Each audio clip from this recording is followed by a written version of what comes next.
अस्सलाम वालेकुम। Declaration of value क्या है? ये डिक्लेरेशन ऑफ वैल्यू क्या है, इसकी रिक्वायरमेंट क्या है और ये कहाँ हमें रिक्वायर होता है और हम पाकिस्तान में कहाँ से इशू करवाते हैं, ये हम इस वीडियो में देखने वाले हैं। तो वीडियो स्टार्ट करने से पहले मैं आपको रिक्वेस्ट करता चाहूँ कि मेरे चैनल को लाइक शेयर और सब्सक्राइब करें और कोई भी कन्फ्यूजन है आप कमेंट करें, मैं आपको पूरा गाइड करूँगा। तो डिक्लेरेशन ऑफ वैल्यू एक सर्टिफिकेट है जो कि आप इशू करवाते हो इटालियन एम्बेसी इस्लामाबाद या इटालियन काउंसलेट कराची से। ठीक है, तो इसकी नीड होती है जब आप इटालियन यूनिवर्सिटीज़ में अप्लाई करते हो एडमिशन के लिए और आपकी एडमिशन हो जाती है, उसके बाद फर्दर प्रोसेस होता है एडमिशन के बाद, वो होता है इनरोलमेंट का।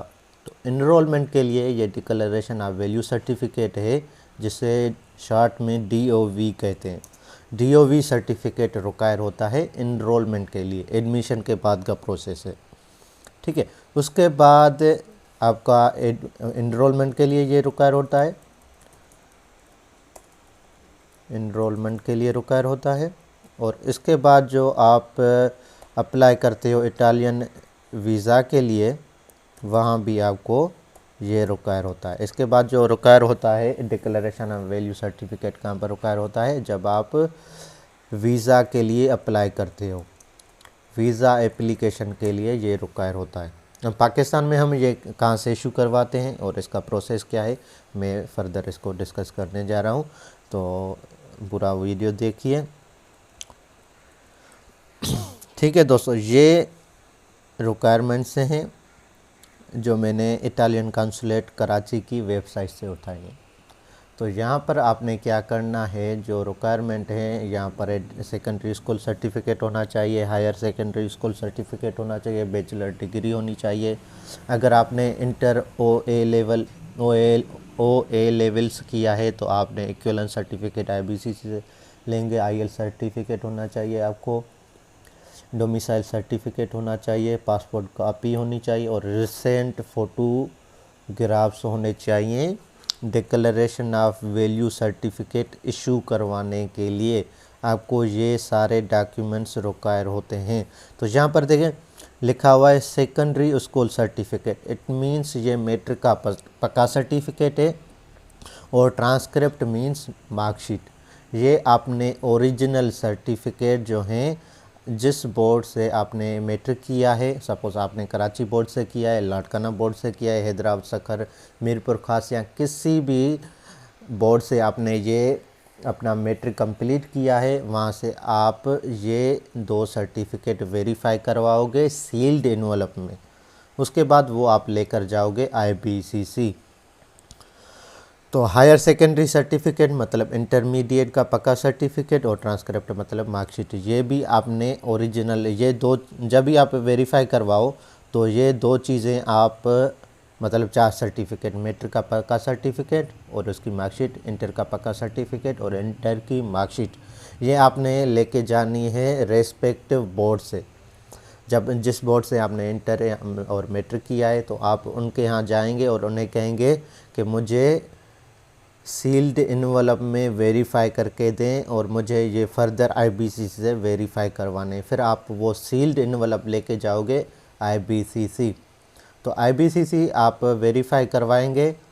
ठीक है, ये 4 सर्टिफिकेट हो जाएंगे। उसके बाद आपकी बैचलर या मास्टर डिग्री और उसका ट्रांसक्रिप्ट आपने हेग से वेरीफाई करवाना है। तो हेग से वेरीफाई करवाने के लिए आपने क्या करना है, हेग से वेरीफाई करवाने के लिए आपने हेग जी का ऑफिशियल वेबसाइट है, हेग की जो ऑफिशियल वेबसाइट है उसमें आपने अपना प्रोफाइल बनाना है और ऑनलाइन एप्लीकेशन देनी है कि मुझे बैचलर या मास्टर डिग्री और ट्रांसक्रिप्ट वेरीफाई करवानी है। ठीक है, उसके बाद आपने क्या करना है, वो सर्टिफिकेट जो ये 6 सर्टिफिकेट हो जाएंगे वो आपने फिर ministry of foreign affairs MUFA से अटैच करवाने हैं। अगर आप सिंध से हैं तो आप कराची से अटैच करवाएंगे, अगर आप बलूचिस्तान से हैं तो आप कोयटा से अटैच करवाएंगे। ठीक है, अगर आपने इंटरमीडिएट नहीं किया, OA लेवल किया है, तो आपने इक्विवेलेंस सर्टिफिकेट IBC से वेरीफाई करवाना है। ओके, फिर आपने वही सर्टिफिकेट MUFA से भी अटैच करवाना होगा। तो डिक्लेरेशन ऑफ वैल्यू के लिए एक रिक्वायरमेंट क्या है कि मैट्रिक के डॉक्यूमेंट्स होने चाहिए, इंटर के डॉक्यूमेंट्स होने चाहिए और बैचलर के डॉक्यूमेंट्स होने चाहिए। अगर आपने इंटर नहीं किया, OA लेवल किया है, तो आप इक्विवेलेंस सर्टिफिकेट IBC से इश्यू करवाते हो। उसके बाद जो 5वीं रिक्वायरमेंट है वो है IELTS या TOEFL। तो मिनिमम जो बैंड है वो 5.5 है, वो आपको रिक्वायर होता है। ठीक, उसके बाद डोमिसाइल सर्टिफिकेट आपको होना चाहिए। अगर आप सिंध से हैं तो सिंध का देंगे, अगर आप बलूचिस्तान से हैं तो बलूचिस्तान के देंगे। और उसके बाद पासपोर्ट कापी और रिसेंट फ़ोटोग्राफ। ठीक है, ये 7 जो रिक्वायरमेंट्स हैं, ये सारी आपने इसका ओरिजिनल सेट बनाना है। एक ओरिजिनल आप सेट बनाएंगे वेरिफिकेशन के बाद, मतलब वेरिफिकेशन बोर्ड से हो गई, IBC से हो गई और हेक से हो गई। ये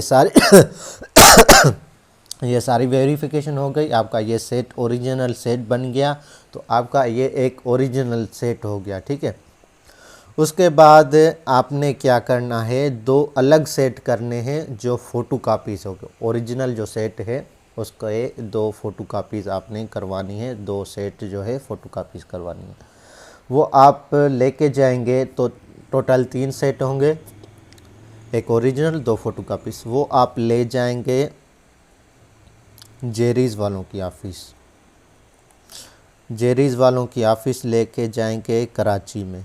भले आप बलूचिस्तान से हैं या सिंध से हैं, आपको कराची आना पड़ेगा।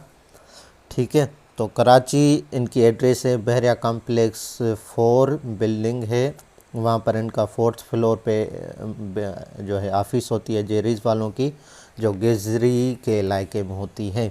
वहाँ पर आप ये डॉक्यूमेंट्स लेके जाएंगे और वहाँ पर आप जस्ट जेरीज़ में अप्लाई करेंगे। तो लास्ट ईयर 2021 में क्या हुआ था कि डायरेक्ट आप DOA के लिए अप्लाई नहीं कर सकते, आपने पहले अपॉइंटमेंट लेनी होती है।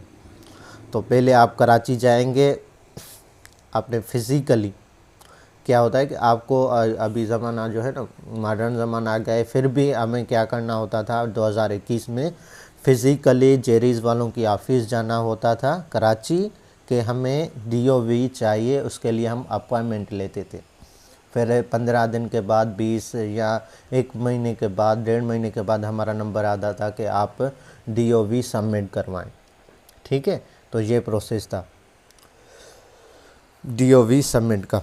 तो रिक्वायरमेंट भी हमने डिस्कस कर ली, डिक्लेरेशन ऑफ वैल्यू की बात कर ली कि डिक्लेरेशन ऑफ वैल्यू हमें 2 जगहों पे कर काम आता है कि एडमिशन हो जाती है, फिर एनरोलमेंट के लिए काम आता है। और जब हम डिक्लेरेशन ऑफ वैल्यू हमारा बन जाएगा, फिर हम वीज़ा के लिए अप्लाई कर सकते हैं। ठीक है दोस्तों, और उसके साथ यार एक और चीज़ है जो मैं मिस कर रहा हूँ, वो है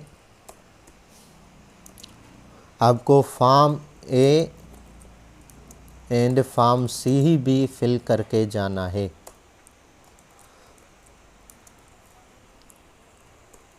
तो ये 8 रिक्वायरमेंट्स आप कंप्लीट करके आप कराची जाएंगे जेरीज़ ऑफ़िस में, जस्ट वहाँ पर आप सबमिट करवाएंगे, आपको विदिन 1 मंथ आपका DOV मिल जाएगा, फिर आप अप्लाई करते हो वीज़ा के लिए। तो उम्मीद करता हूँ आपको ये चीज़ें समझ आई होंगी, समझने की तो बात नहीं है, पर आप को कोई और कन्फ्यूजन है आप पूछ सकते हो कि इस वीडियो में हमने डिक्लेरेशन ऑफ वैल्यू की बात की कि हमें पता लगा कि डिक्लेरेशन ऑफ वैल्यू एक सर्टिफिकेट है जो कि हमें इनरोलमेंट और वीज़ा एप्लीकेशन के लिए रिक्वायर होता है और हम कैसे इशू करवाते हैं। तो ठीक है दोस्तों, बहुत शुक्रिया आपका वीडियो देखने के लिए। जज़ाकल्लाह।